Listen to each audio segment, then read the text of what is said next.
नमस्कार, आप देख रहे हैं इंडिया फर्स्ट न्यूज का खास प्रोग्राम एस्ट्रोलॉजी फर्स्ट और मैं हूं आपके साथ अभय।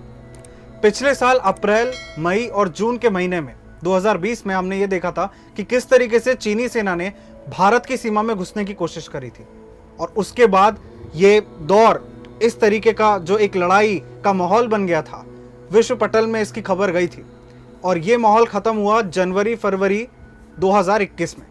लेकिन एक बार फिर चीनी सेना ने भारत की सरहद में घुसपैठ करने का प्लान बना लिया है। चाइना ने अपने एंटी मिसाइल सिस्टम्स तिब्बत की सीमा पर लगाना शुरू कर दिए हैं और जो भारत की जो सीमा एक लगती है चाइना से, जो लगभग 3000 किलोमीटर की है, उसमें चाइना ने अब अपने हथियार और अपने सैनिक वापस भेजना धीरे धीरे वो शुरू कर रहा है।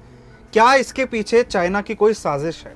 क्या इसके पीछे चीन ये चाहता है कि इस समय जब भारत में महामारी चल रही है तो इस समय हम भारत के साथ एक गृह युद्ध छेड़कर या भारत के साथ सीधा युद्ध छेड़कर हम भारत की रीढ़ की हड्डी तोड़ सकते हैं? भारत की अर्थव्यवस्था इस समय चरमराई हुई है। क्या होगा भारत का भविष्य?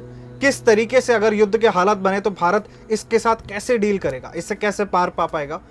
इसके बारे में बात करने के लिए हमारे साथ हैं आचार्य राजेश। आचार्य जी, आपका बहुत बहुत स्वागत है। धन्यवाद जी। आचार्य जी, जैसे हमने पिछले साल देखा कि चीनी सेना ने हरकत करी जबकि चाइना ने ही ये वायरस फैलाया है। सबको ये ज्ञात है, इस विश्व में, दुनिया में सबको पता है कि चाइना से ये वायरस निकला है। लेकिन फिर भी एक ऐसी मजबूरी चल रही है इस दुनिया की कि आप उसको चाइनीज वायरस नहीं बोल सकते। और चाइना का दबदबा इतना बढ़ गया है कि वो वायरस फैलाने के बाद किसी देश में घुसने की कोशिश कर रहा है और पूरी दुनिया से उसे कोई मैसेज नहीं जा रहा है क्योंकि सब अपने अपने देश में एक वायरस से निपटने में लगे हैं। आचार्य जी, मेरा पहला प्रश्न आपसे यह है कि क्या अभी जो पिछले साल हमने देखा 3 महीनों में, वो केवल एक छोटी सी एक्सरसाइज थी और बड़ा हमला अब चीन करने वाला है भारत पर? देखो, चीन में इतनी दम नहीं है कि भारत पर बहुत बड़ा हमला करे। ये इस चीज़ को वैसे समझना जरूरी है, चीन की जन्म कुंडली को और भारत की इतिहास को और भारत की कुंडली को जब हम देखते हैं, आज इस वायरस के कारण, क्योंकि मैंने पहले भी इसका कहा था कि ये लेबोरेटरी का वायरस और फालतू की अर्थव्यवस्थाओं को डिस्टर्ब करने के लिए जैविक युद्ध इसने शुरू किया हुआ है जी। ताकि पूरी दुनिया की इकोनॉमिक स्थिति टूटे, मेरी इकोनॉमिक स्थिति बढ़े और उसके बाद मैं पूरी दुनिया पर एक राज की स्थिति में बना सकूं। ये इनका मेन मोटो था और वो इनका आज भी है जी। तो उन्होंने जो जितनी व्यवस्थाएं फैलाई हैं, ये सिर्फ इसलिए फैलाई हैं कि भारत की जो एकदम लोगों की निगाह चीन से हटकर भारत की तरफ आया है कि पूरी दुनिया इस चीज़ को समझ गई चीन ने वायरस फैलाया हुआ है। छोटे देश हैं इसलिए इसके खिलाफ आवाज़ नहीं उठाते।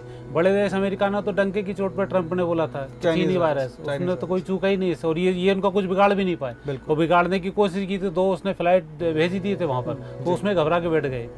तो इस समय पूरी दुनिया भारत में आना चाहती है इंडस्ट्रीज को लेकर।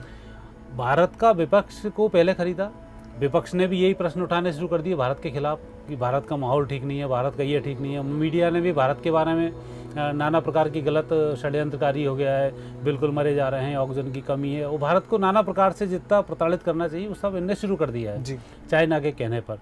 तो ये एक ऐसा वहम फैला रहा है कि भारत अब किसी काम का नहीं बचा ताकि दूसरी इंडस्ट्रीज वाले यहाँ ना आ पाएँ। चीन भारत का युद्ध कभी भी हो सकता है तो वो यहाँ अपने कामों को ना कर सकें, तो उस भय को बनाने के लिए ये सारी व्यवस्थाएं उसने दी हैं। तो बाकी टकराने की स्थिति तो इस कुंडली में ऐसा है, भारत से जो टकराएगा वो निपट जाएगा जी। पहले ये था भारत रूस के भरोसे था, और जब भारत के साथ युद्ध में जब चाइनीज सेना आई थी, एयर अटैक कर रही थी, तो भारतीय फौजों के लिए एयर अटैक करने का मना रूस ने जवाहरलाल नेहरू के टाइम पे किया था कि भारतीय सेना अटैक नहीं करेंगी, और इसलिए उन्होंने अटैक नहीं किया क्योंकि सारे जो विमान थे वो सब रसिया से आए हुए थे, इसलिए हम उस समय कमज़ोर पड़े थे। भाई आज स्थिति वो नहीं है कि हम इससे कमज़ोर पड़ पाए। आज ये भी समझता है कि आज दुनिया में इसकी स्थिति क्या हो चुकी है। तो सिर्फ एक टेरर फैलाना कि भारत के साथ लोग अच्छे संबंध ना बना पाएँ, उसकी मुख्य जो विचारधारा वो ये है। आचार्य जी, आपको ऐसा नहीं लगता कि चलिए आपने कहा कि अटैक नहीं हो सकता है, अटैक करना अभी चाइना में इतनी दम नहीं है कि वो अटैक करे क्योंकि ये पुराना भारत नहीं, ये नया भारत है, जैसे कि हम कहते हैं, हम घर में घुस के मारना जानते हैं। चाइना अटैक नहीं करेगा लेकिन फिर भी सरहद पे वो अपने मिसाइल सिस्टम, अपने सेना के जितने भी वो फरवरी में वापस लौटा था, टेंट लेकर गया था, वापस आ रहा है। क्या वो ये चाहता है कि हम सरहद पे बैठ के भारत की सरकार को कंट्रोल कर लें, उस पे इतना दबाव बना दें? उसको पहले ही पता है कि विपक्ष तो साथ नहीं देगा। बिल्कुल। और यहाँ की जो आप कुछ पार्टियां हैं, मैं नाम नहीं लूंगा, वो पार्टियां पूरा साथ देती है, बल्कि उनने अग्रीमेंट करे हुए हैं। बिल्कुल। तो क्या वो पार्टियां, उसको मालूम है चाइना को, वो एक दिमागी युद्ध लड़ रहा है कि मैं अगर आके सरहद पे बैठ जाऊं, ये पार्टी दबाव बनाएगी केंद्र सरकार पे, स्थिति चरमराई हुई है, उसका पूरा फायदा मुझे मिलेगा, और कहीं ना कहीं अर्थव्यवस्था अगर गिरती है, हिलती है, तो भारत नरेंद्र मोदी जैसा एक स्ट्रॉन्ग लीडर को खोने की स्थिति में आ जाएगा अगले 2-3 साल में। हाँ, उसका प्लान तो यही है कि जो एक भारत, इससे पहले देख बताता हूँ आपको मैं, रूस के टाइम पे जब हमारे लाल बहादुर शास्त्री जी गए थे, उन्होंने स्किल डेवलपमेंट की बात उस समय कर दी थी 1963 के आसपास में। तब भी स्थिति यही बनी थी कि जब वहाँ इन्होंने जय जवान जय किसान का नारा दिया और काम करना शुरू किया, और उस समय भारत में बहुत भुखमरी फैली हुई थी, तो उस सब पे उन्होंने कंट्रोल पाया। एक आवाज़ पर लोगों ने सोमवार के व्रत रखने शुरू कर दिए थे, एक दिन व्रत रखो, एक मुट्ठी रोज आप अनाज बचाओ, लोगों ने उसको फॉलो करना शुरू किया। रूस उस समय घबरा गया था, यदि ऐसा नेता भारत में आ जाएगा तो फिर हमारे लिए किसी काम के नहीं बचेंगे। तो आचार्य जी, यही तो हो रहा है ना कि मोदी जी एक दिन बोलते हैं कि दिया जलाओ तो दिवाली मन जाती है, बिल्कुल। एक दिन वो कहते हैं कि भैया ताली थाली बजाओ तो पूरा देश बाहर निकल आता है। बिल्कुल। तो उनको ये समझ में आ गया है कि ये जो एक नेता है, ये भारत को ढाल सकता है, और जहां भारत स्वावलंबी बनना चाहता है, वहीं पे सारे देशों को खतरा होने लगता है कि भारत स्वावलंबी कैसे बना। इनको तो वेंटिलेटर मंगवाने पड़ेंगे, इनको तो मास्क चाहिए, इनको पीपी किट चाहिए। पर आचार्य जी, आजकल तो सब इंडिया में बन रहा है, और जब से आपने जैसे कहा, आप ही की बात को मैं आगे बढ़ाता हूँ कि मेक इन इंडिया जब प्रधानमंत्री ने शुरू किया है, मैं समझ नहीं पा रहा कि क्यों मेक इन इंडिया से इतना घबराने लगा विश्व और हमारे देश का विपक्ष। नहीं, आधी पॉपुलेशन तो हम लेके बैठे हैं, 140 करोड़ लोग हम लेके बैठे हैं, लोगों के व्यापार ठप हो जाते हैं जी। और हम जिस काम को कर रहे हैं, आज मंगलयान चलाया, चंद्रयान चलाया, आधी से 1/4 इनकम में हमने, पैसे में हमने चला दिया जी। आज हम जो वेंटिलेटर बना रहे हैं वो 7-7, 8-8 हज़ार रुपये में वेंटिलेटर बना रहे हैं। आज कभी किसी ने सोचा नहीं था।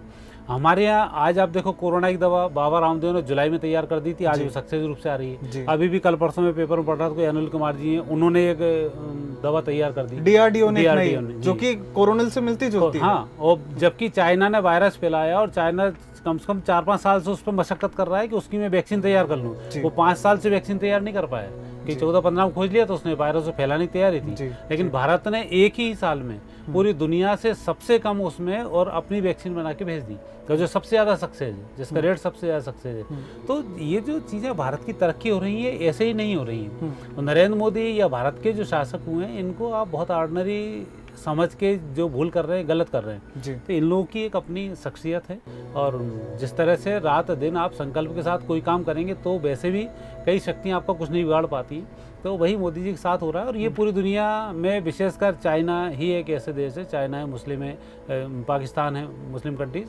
यही कुछ ऐसा चाहते हैं जो नरेंद्र मोदी को कमज़ोर किया जाए, और यही दहशत वो फैलाना चाहता है कि नरेंद्र मोदी को हर तरह से बदनाम किया जाए, कि पूरा विपक्ष, पूरा मीडिया सब तरह से उसके पीछे पड़े हुए हैं। मतलब अभी एक राहुल गांधी का बयान था कि वैक्सीन, प्रधानमंत्री कार्यालय की जरूरत नहीं है, वैक्सीन की जरूरत है। अभी ऐसे समय में परिपक्व नेता ऐसे बयान देगा जबकि देश को आपकी बहुत अच्छी आवश्यकता है, तो ये गलत है। तो ऐसे में जनता से भी मेरा बहुत अनुरोध है कि आज आपने इस समय में अच्छे डॉक्टर्स भी देख लिए और बुरे डॉक्टर्स भी देख लिए, अच्छे नेता भी देख लिए, बुरे नेता भी देख लिए, अच्छे अधिकारी भी देख लिए, बुरे अधिकारी भी देख लिए। इस समय में आपको सबकी परख हो गई है, तो अब आप इस मीडिया जैसे भ्रामक चीज़ों में न फंसें, क्योंकि भारत को अब नए नए षड्यंत्रों का सामना करना पड़ेगा आने वाले 2 साल में नरेंद्र मोदी जी को निपटाने के लिए।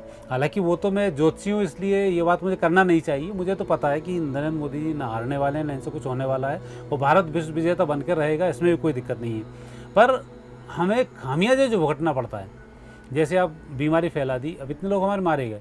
यदि हम सजग रहते, मास्क लगा के घूमते, 6 फीट की दूरी बना के रखते, हाथ सैनिटाइजर करते रहे होते, तो अभी जो सेकंड वेव जो आई थी खतरनाक, ये इतनी खतरनाक नहीं हो पाती। चूँकि हम लापरवाह हो गए और उस चक्कर में हमें इतना भुगतना पड़ा, तो हम अब आगे ऐसी लापरवाही ना करें। बाकी तो भगवान की सत्ता है, भगवान की आदेश है, भगवान की दुनिया है, वो अपने अनुसार चलाते हैं, और भारत विश्व विजेता बनने वाला ये बिल्कुल पक्का है। तो आप निश्चिंत रहकर जो भारत के राजनेता हैं उनका आप साथ दें, क्योंकि राजनेता ही देश को चलाते हैं, चाहे पक्ष में या विपक्ष के लोग पक्ष में आते हैं, उनका साथ देना है, जो ही बैठे हुए हैं हमें उनका साथ देना है। विपक्ष के साथ हमें इस समय में नहीं जाना है, चाहे जो परिस्थिति बन जाए, क्योंकि जो करेगा वो पक्ष वाला करेगा, विपक्ष वाला सिर्फ फैलाना करेगा, इसके अलावा कुछ नहीं करेगा। तो हमें थोड़ा सा वहाँ पर बचना चाहिए, और वो इसलिए कि हमें नुकसान ना हो जाए, अन्यथा जीत तो पक्की है, उसमें कोई संदेह नहीं है और कोई दो राय नहीं है। आचार्य जी, आप ज्योतिषाचार्य हैं, आप भविष्य देख सकते हैं, क्या आपको ऐसा लगता है कि चाइना जो भी कुछ कर रहा है वो पूरी दुनिया में, जैसे WHO की एक टीम आती है, WHO की टीम को वहाँ अंदर जाती है, वो वुहान के लैब में जाती है चेक करने, वहाँ से आज तक क्या रिजल्ट आया किसी के सामने नहीं है। चाइना हमारे सरहद पर इंस्टॉल करा जा रहा है, वेपन्स आते जा रहे हैं, एम्यूनेशन आता जा रहा है। ये वही देश है जिसने पूरी दुनिया को लाखों करोड़ों मौतें हो चुकी हैं, और उसके देश में कितनी हुई आज तक समझ में नहीं आया, उसने आज तक डेटा नहीं निकाला। क्या आपको लगता है निकट भविष्य में आपका ज्योतिष शास्त्र क्या ये कह रहा है कि भारत के साथ ऐसी स्थितियां उत्पन्न करके क्या भारत में एक छद्म युद्ध या एक गृह युद्ध चाइना करवाना चाहता है? गृह युद्ध तो ये भी जैविक युद्ध है जी, जिसको आप देख रहे हैं। बिल्कुल। और आज आप जिस तरह से देखते हैं घुसपैठ जो चल रही है उसमें साथ दे जाता है, भारत के खिलाफ जो आतंकवादी हैं उनका साथ वो दे जाता है। तो ये एक युद्ध ही है, और निश्चित रूप से गृह युद्ध की कगार पर लाकर रख रहा है। हालांकि वो इस गलतफहमी में है कि भारत का मुसलमान भारत के खिलाफ खड़ा हो जाएगा, उसकी बहुत बड़ी गलतफहमी है कि भारत में सिर्फ 20% लोग ऐसे हैं जो आतंकवादियों का साथ देते हैं, बाकी 80% भारत के साथ में हैं। तो वहाँ वो फेल हो जाएगा, उतना नहीं कर पाएगा, पर प्रयास वो पूरा कर लेगा। मतलब भारत की संपदाओं को नुकसान पहुंचाना, जैसे भी आपने देखा होगा कुछ स्ट्राइक दिल्ली में हुई, उनके माध्यम से हड़ताल दंगे कराए उसने, तो वो स्थिति तो कराएगा वो। पर वहाँ हमें यहाँ एक सांप्रदायिक सौहार्द का एक हमें वातावरण बनाकर एक रखना है। तो वो आज हमारे ऊपर ही डिपेंड करेगा भारतवासियों की, क्योंकि हम यहाँ रह रहे हैं, सदियों से हमारे पूर्वज यहाँ रहे हैं, हमें उसकी रक्षा करनी है, ना कि चाइना की रक्षा करनी है। क्योंकि चीन के भरोसे बैठकर तो पाकिस्तान ने देख लिया, चीन की गोद में जाकर आज क्या भुखमरी हुई है, और चीन हमेशा ही भुखमरी की तरफ ले जाता है। तो वही स्थिति करना चाहता है। पर भारत की जो भौगोलिक स्थिति है, भारत की जो आध्यात्मिक ताकत है, भारत की अदृश्य शक्ति है, वो इतनी पावरफुल है कि ये उसका कुछ नहीं कर पाएगा। पर ये अपने प्रयासों में कोई कमी नहीं रखेगा और नुकसान भी बहुत पहुंचा देगा, क्योंकि हमारे यहाँ लिखे पढ़े लोग कम हैं, और हैं तो कई अंधभक्त हैं जो उस चक्कर में गलत उसमें आ जाते हैं, और राजनेता भी उस पक्ष को बहुत अच्छा नहीं रख पाते हैं, चाहे पक्ष के हों चाहे विपक्ष के हों, तो वो थोड़ी सी दिक्कत आ जाती है। तो वहाँ में सजग रहना, अन्यथा नुकसान हमें लंबा होगा। जी, मैं दर्शकों को एक चीज बता दूं कि चाइना ने तिब्बत में अपना एक नए कमांडर को तैनात किया है, जो कि चाइना की mountain army, tigers in the mountain के वो अध्यक्ष रहे हैं, चीफ रहे हैं।